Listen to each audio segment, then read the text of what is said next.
Alors, bienvenue à cette 4e séance. Nous sommes en train d'être dans le module compétences et nous allons entrer davantage dans le cadre du dialogue. Nous allons aller dans la viande du cadre lui-même et nous allons se donner une procédure pour la résolution de conflits. Donc, permettez-moi d'abord de faire une petite révision. Alors, nous avons dit que le cadre du dialogue est un cadre où il y a deux parties, c'est-à-dire il y a un émetteur et un récepteur, il y a un aidé et un aidant. La personne qui a demandé le rendez-vous devient l'aidé, normalement, et l'autre l'aidant. Maintenant, ce qu'il faut comprendre, c'est que normalement, particulièrement quand la difficulté est dans une couple, normalement, un rendez-vous est pour un et le prochain rendez-vous est pour l'autre.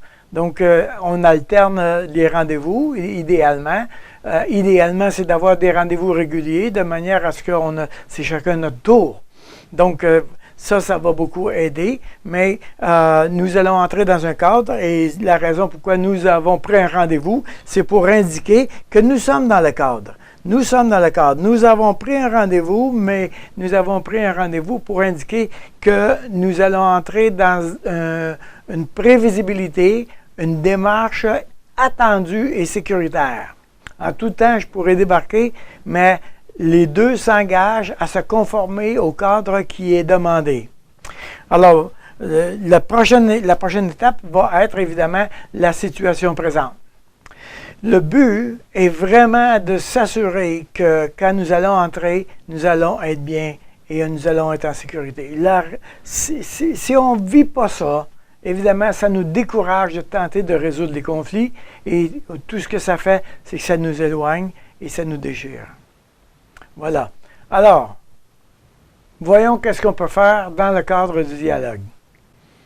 La prochaine étape, c'est-à-dire la situation présente, concerne les problèmes que nous vivons au quotidien ou les problèmes qui sont en route, qui se sont démarrés à cause d'un événement dans le quotidien.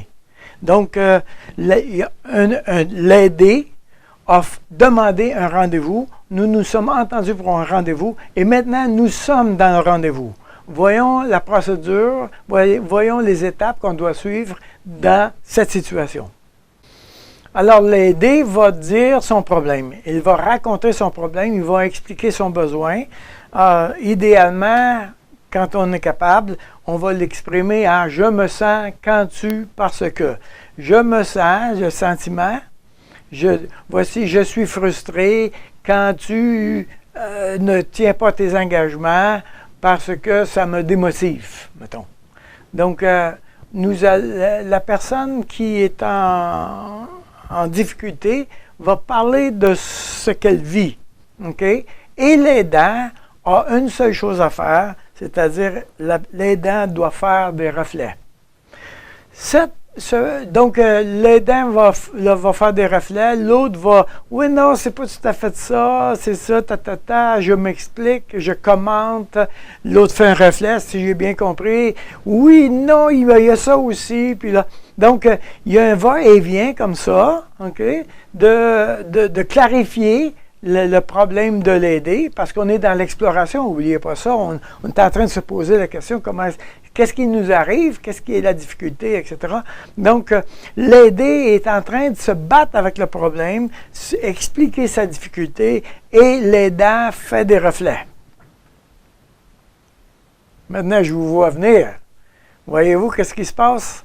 Est-ce que vous pouvez anticiper comment ça peut être difficile pour l'aidant de faire seulement des reflets, sans s'objecter, sans discuter, sans expliquer, se défendre, se protéger? Rappelez-vous qu'est-ce qu'on a vu dans le module du caractère. Hein? Nous sommes en train d'apprendre à se maîtriser.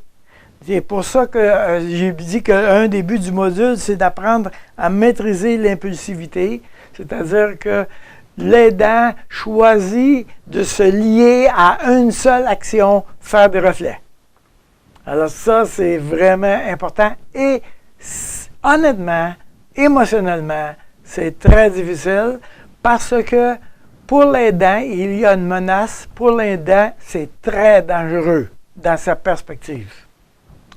Maintenant, une fois qu'on a un seul sujet, hein, en passant, j'ai oublié de mentionner ça, mais un seul sujet, ça c'est vraiment important. L'aider va parler d'une seule chose. Je ne commence pas avec la belle-mère, puis ensuite les finances, puis après ça l'auto.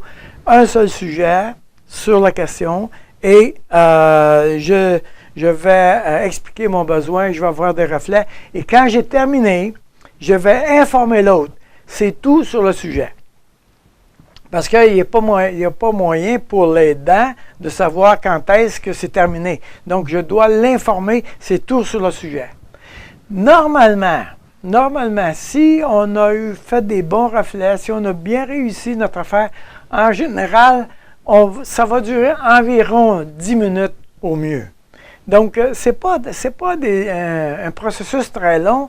Quand ça dégénère, quand il n'y a pas de reflet, ça l'argumente et tout ça, et là, ça ne finit plus. Mais s'il y a des reflets, s'il y a une maîtrise de soi, l'exposition du problème va durer à peu près 10 minutes. Quand l'aidé dit « c'est tout sur le sujet », l'aidant va résumer. Si j'ai bien compris, voici l'ensemble de ce que j'ai compris du problème que tu m'exposes, et l'autre va dire « oui, c'est ça ». Une fois que ça c'est fait, maintenant, là l'aidant qui s'est retenu, qui a eu de la misère à se contenir, maintenant c'est à son tour. Il a le droit de poser la question « puis-je répondre à ce sujet? Puis-je répondre à ce sujet? » Et là maintenant, là, on fait, l'autre va dire « oui, je suis d'accord de répondre à ce sujet ». Et là, il y a une inversion. C'est-à-dire que l'aidant devient l'aidé et l'aidé devient l'aidant. Et on recommence le processus. On commence à expliquer son point de vue sur le sujet. Voici, moi c'est comme ça, voici ma perception, etc. Et l'autre fait des reflets. Et, encore une fois, retiens-toi, il faut seulement faire des reflets parce que maintenant, c'est toi l'aidant. Donc, tu te retiens, tu maîtrises la situation. Et une fois que on s'est expliqué, je vais informer l'autre, oui, c'est tout sur le sujet. L'autre va résumer la question et je peux revenir. Est-ce que je peux répondre à ce sujet? Et de nouveau, il y a une inversion et l'aidant redevient l'aidé et puis comme ça. Donc, on reste dans cette dynamique-là jusqu'à ce qu'on a vidé ce sujet-là. Et toutes les deux, on est mis d'accord, on a vu qu'est-ce qui est en train de se passer, on s'est expliqué. Alors, lorsque nous avons réussi à traverser ça, et ça c'est la chose la plus difficile, je vous dirais que dans les premières fois où vous allez pratiquer le cadre du dialogue, l'importance d'avoir un accompagnateur avec vous, particulièrement quand c'est des conflits chroniques, ça fait longtemps que ça fonctionne, qui sont en route. Idéalement, c'est d'avoir un accompagnateur. L'accompagnateur devrait connaître votre méthode, okay? Et il va juste être là pour tempérer les choses, pour vous aider à rester dans le cadre.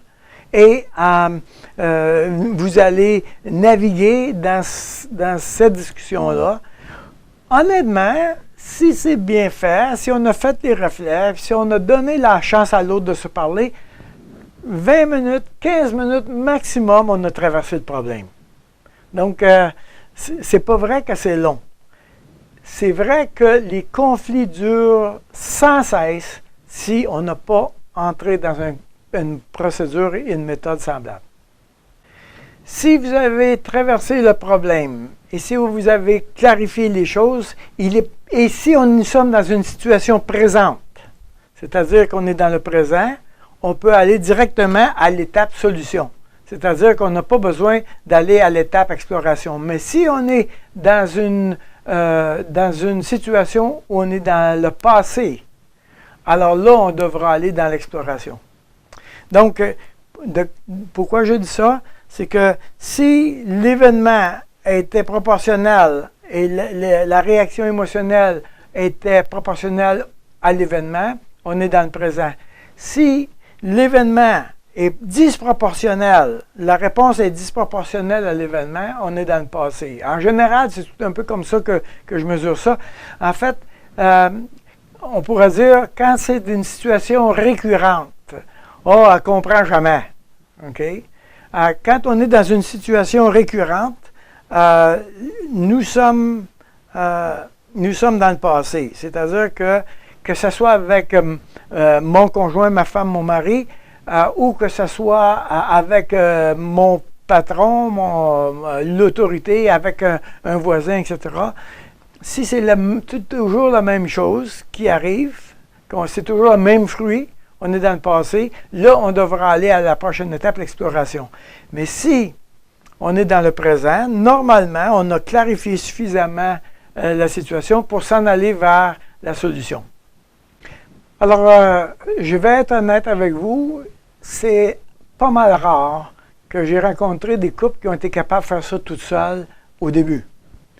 Pourquoi? Parce qu'il y a beaucoup de rage, parce qu'on n'est pas très habile avec les reflets, parce qu'on est maladroit, parce qu'on est menacé, parce qu'il y a des dangers, toutes sortes de raisons. Donc, en général, ce que j'ai pu observer, c'est que cette étape-là, c'est assez rare qu'on peut la réussir comme couple, particulièrement seul les premières fois. Une fois qu'on aura compris comment ça fonctionne et le bénéfice de le faire de cette manière, nous serons vendus à l'idée. Okay? Parce qu'en général, les couples n'arrivent pas à comprendre pourquoi ça pourrait résoudre le problème. Donc, donnons-nous une chance, n'est-ce pas? Ça, c'est le message que je veux vous donner. Donnons-nous une chance. Alors, si nous sommes dans la situation présente, si c'est dans le présent, ça n'a rien à voir avec le passé, alors, là, je parle de notre héritage et tout ça, là. Donc, nous pouvons aller vers la solution. Maintenant, comme exercice, une fois que on aura terminé la chose, une fois qu'on aura fait l'exercice une première fois, ce que j'aimerais vous suggérer, c'est que l'aider révèle ce qui lui a fait du bien. On ne commence pas à critiquer l'aidant, on ne commence pas à évaluer comment l'aidant a fait ça. On fait juste dire, bon, le bout que j'ai pu dire, ça m'a fait du bien. Voici ce qui m'a fait du bien. Voici comment est-ce que j'ai vécu ça. Et l'aidant va faire un reflet. Encore un reflet. Mais oui, c'est ça. Et on veut communiquer qu'on reçoit l'autre. Alors, je vous laisse avec cette séance-là comme une semence dans votre esprit de comprendre ce qui est en train de se passer.